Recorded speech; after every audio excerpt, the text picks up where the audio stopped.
Hello everyone, welcome back to our channel.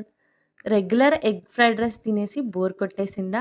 అయితే అలా కాకుండా బాయిల్డ్ ఎగ్స్‌తో 5 నిమిషాల్లో సింపుల్‌గా, టేస్టీగా బాయిల్డ్ ఎగ్ ఫ్రైడ్ రైస్ ఎలా చేసుకోవాలో చూసేద్దాం. దానికోసం ముందుగా ఎగ్స్‌ని బాయిల్ చేసుకొని పక్కన పెట్టుకోవాలి. ఆ తర్వాత యెల్లో అండ్ వైట్‌ని సెపరేట్ చేసి ఎగ్స్‌ని కట్ చేసుకొని వీడియోలో చూపించిన విధంగా ఎగ్స్‌ని కట్ చేసుకొని పెట్టుకోండి.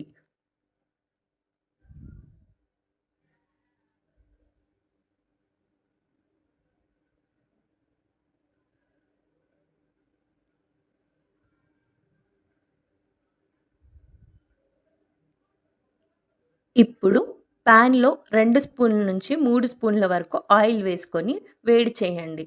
అందులో కరివేపాకు, పచ్చిమిర్చి మీకు కావాలనుకుంటే వెల్లుల్లి, క్యారెట్ ఇటువంటివి ఏవైనా వేసుకోవచ్చు. వేసుకున్నాక ఉడికించి పెట్టుకున్న ఎగ్ ఎగ్ పీసెస్‌ని వేసుకొని ఫ్రై చేయండి. అవి గోల్డెన్ బ్రౌన్ వచ్చే వరకు ఫ్రై చేయాలి. కొంచెం పసుపు, కొత్తిమీర వేసుకొని ఫ్రై చేసుకోండి. అలాగే కారం వేసుకొని కొంచెం మిక్స్ చేసుకోండి. ఆ తర్వాత మనం ఉడికించి పెట్టుకున్న రైస్‌ని కలుపుకోండి.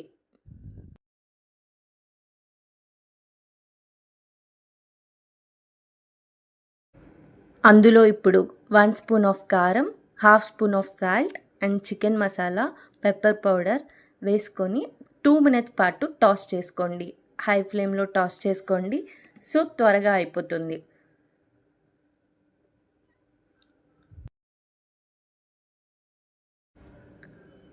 చివరిగా కొద్దిగా కొత్తిమీర చల్లుకుంటే గుమగుమలాడే boiled egg fried rice ready. Video నచ్చినట్లయితే లైక్ చేసి మా ఛానల్‌ని సబ్స్క్రైబ్ చేసుకోండి. మరిన్ని వీడియోస్ కోసం కామెంట్ చేయండి. Thanks for watching.